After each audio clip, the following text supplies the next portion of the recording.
315장 함께 찬양하겠습니다.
다 함께 기도드리겠습니다.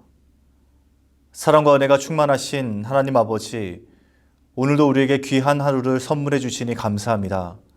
주님께서 우리에게 은혜로 베풀어 주신 이 하루를 주님의 말씀과 주님의 뜻을 따라 걸어갈 수 있도록 인도하여 주시옵소서. 주님께서 오늘 우리가 주님의 말씀으로 살아갈 수 있도록 한량없는 은혜를 베풀어 주시옵소서. 주님께서 목마른 자를 찾으신다 말씀하셨습니다. 우리가 세상 속에서 하나님의 자녀로서 그 일들을 넉넉히 감당할 수 있도록 인도하여 주시고 언제 어디서나 신령과 진정으로 예배드리는 우리 모두가 될 수 있도록 주님 인도하여 주시옵소서. 그래야 해서 우리의 삶에서 우리의 일상에서 드려지는 그 예배를 주께서 귀히 받아주시고 세상에서 승리하며 살아갈 수 있도록 인도하여 주시옵소서. 주님, 우리 수유제일교를 축복하여 주시고 이곳까지 인도하여 주심에 감사합니다.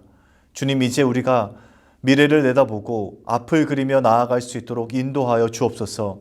주님께서 예비하신 그 땅을 향하여 정진할 수 있도록 인도하여 주시고 그 약속의 말씀을 붙잡고 우리에게 예비하신 그 기업을 소망하며 나아갈 수 있도록 인도하여 주옵소서.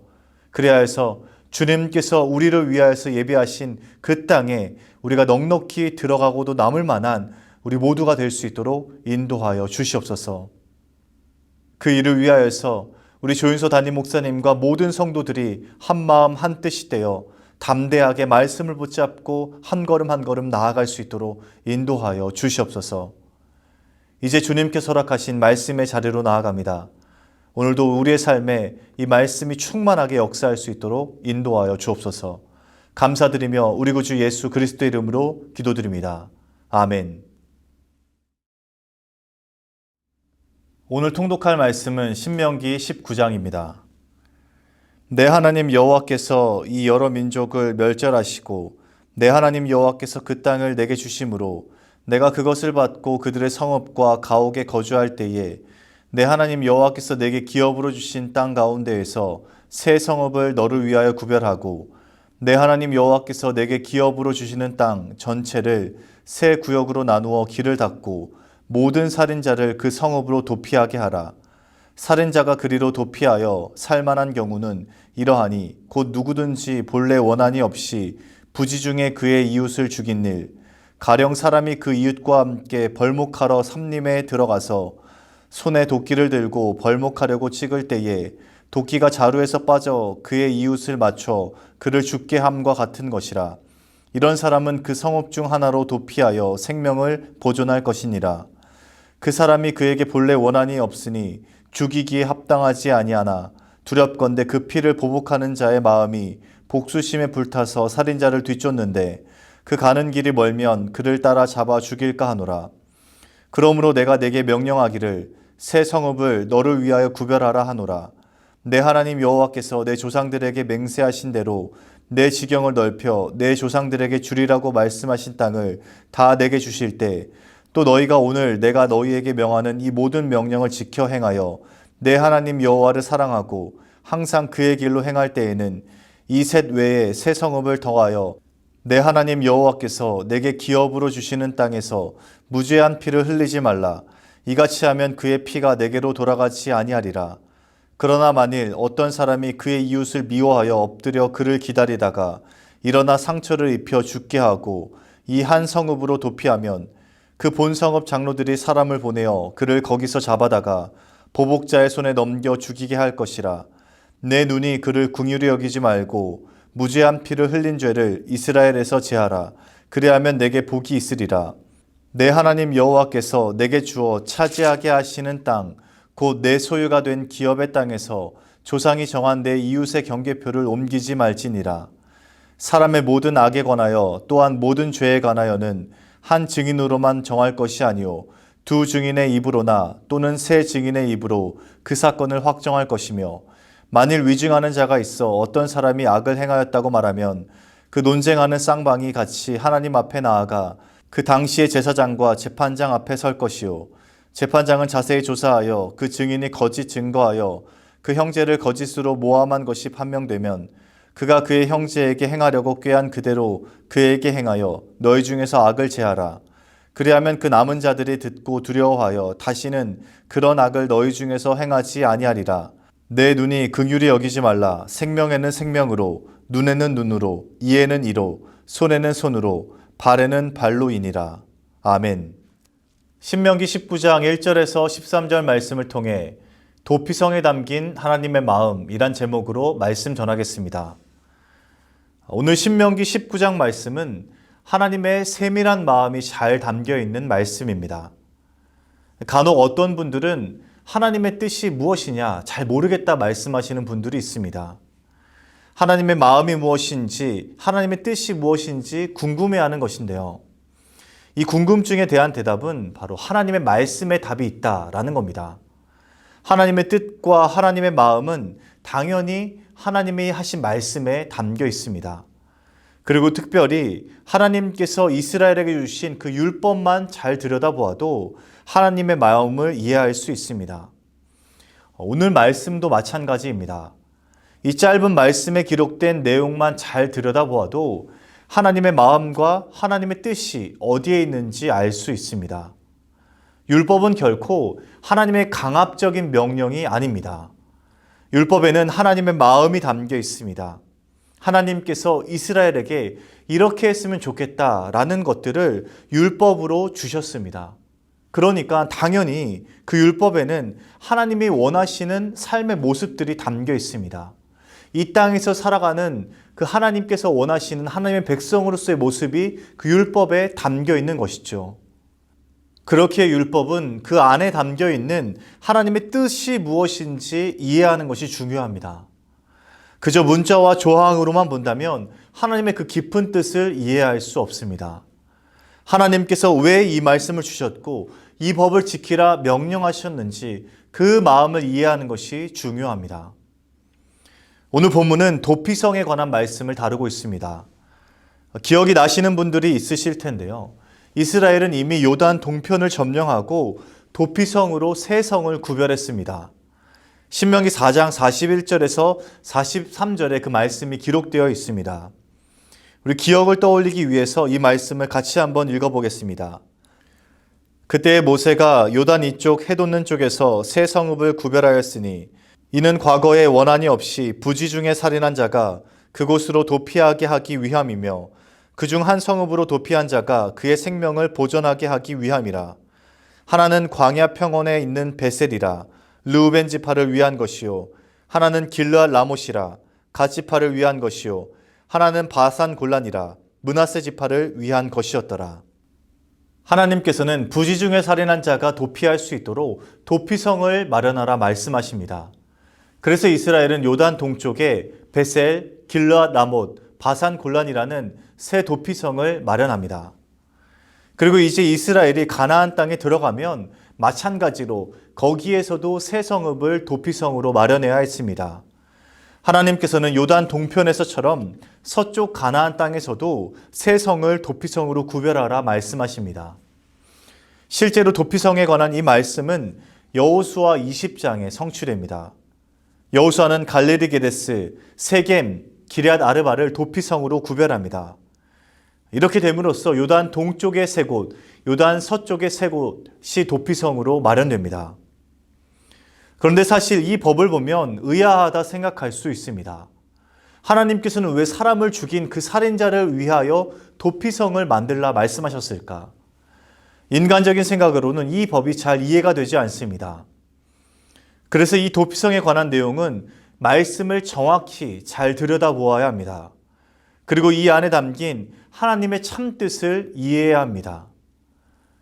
이 도피성의 핵심은 살인자의 생명을 보호할 수 있는 장소인데요. 모든 살인자가 아니라 부지 중에 살인한 살인자를 위한 곳이었습니다. 부지 중에 라는 뜻은 고의가 아닌 모르는 사이에 라는 뜻입니다. 살인을 계획하지 않은 상태에서 사고로 사람을 죽인 경우를 뜻합니다.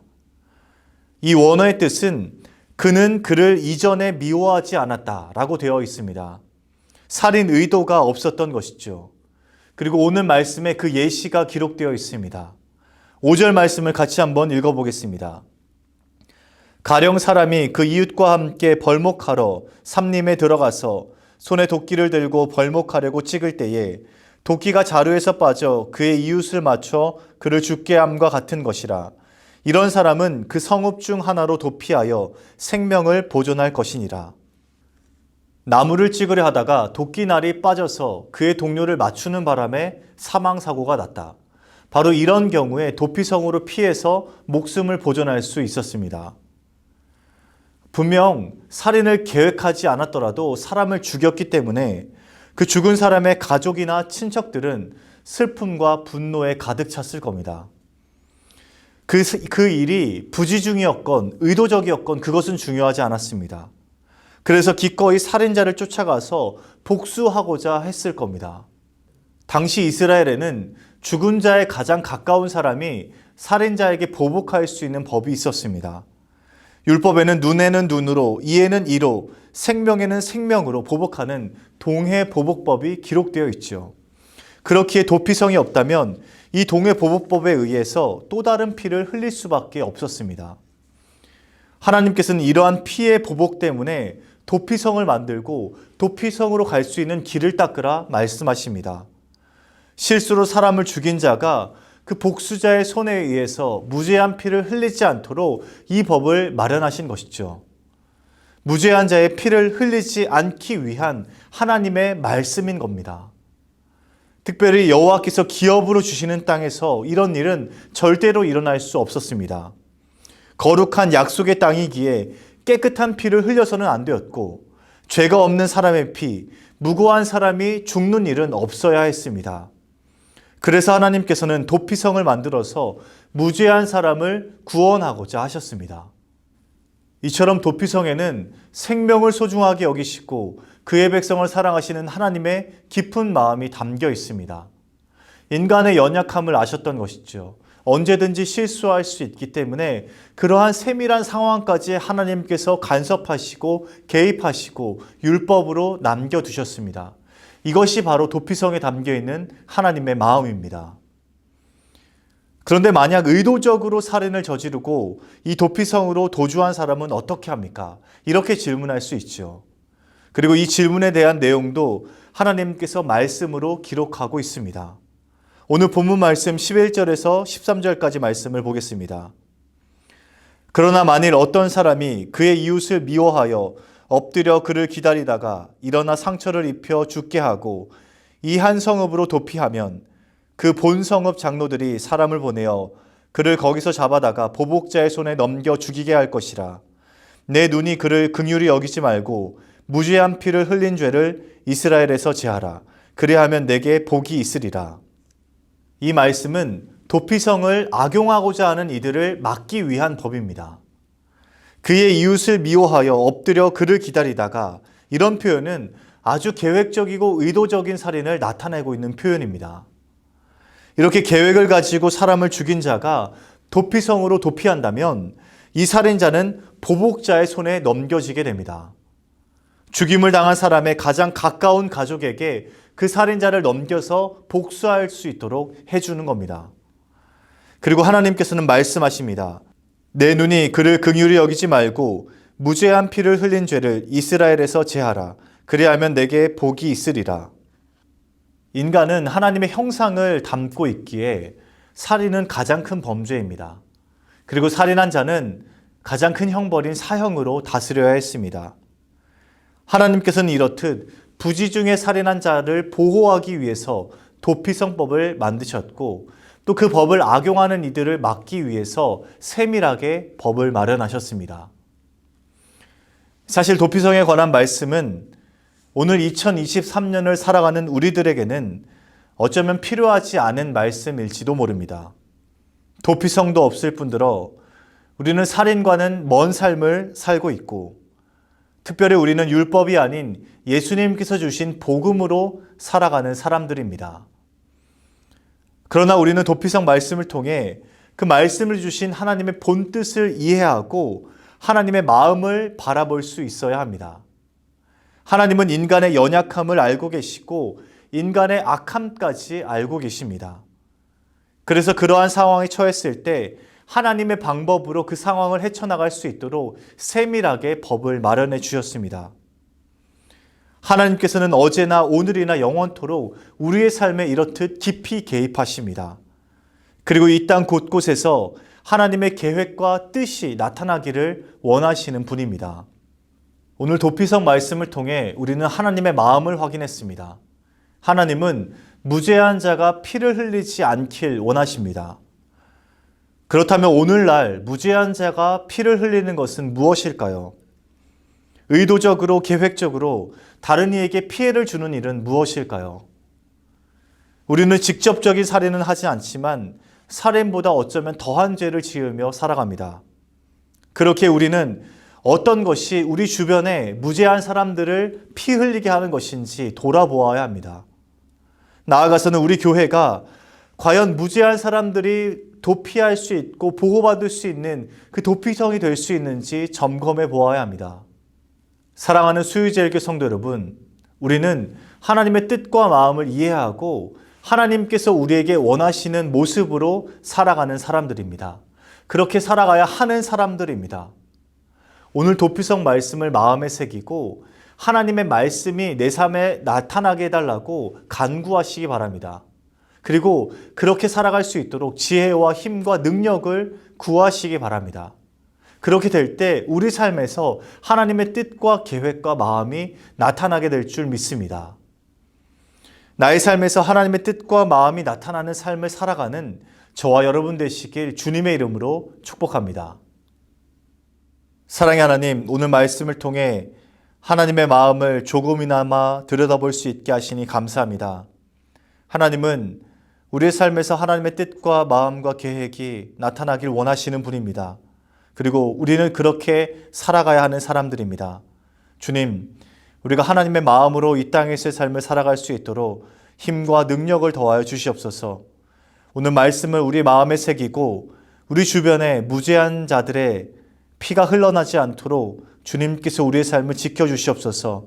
또한 나와 우리 교회가 그런 무죄한 사람들이 도피할 수 있는 도피성이 될 수 있도록 인도하여 주시옵소서. 그리하여서 오늘날 하나님의 말씀이 우리와 우리 교회에 깊이 나타날 수 있도록 역사하여 주시옵소서. 연하여 주님 가르치신 기도를 드리오니 하늘에 계신 우리 아버지, 아버지의 이름을 거룩하게 하시며 아버지의 나라가 오게 하시며 아버지의 뜻이 하늘에서와 같이 땅에서도 이루어지게 하소서. 오늘 우리에게 일용할 양식을 주시고 우리가 우리에게 잘못한 사람을 용서하여 준 것 같이 우리 죄를 용서하여 주시고 우리를 시험에 빠지지 않게 하시고 악에서 구하소서. 나라와 권능과 영광이 영원히 아버지의 것입니다. 아멘.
주옵소서.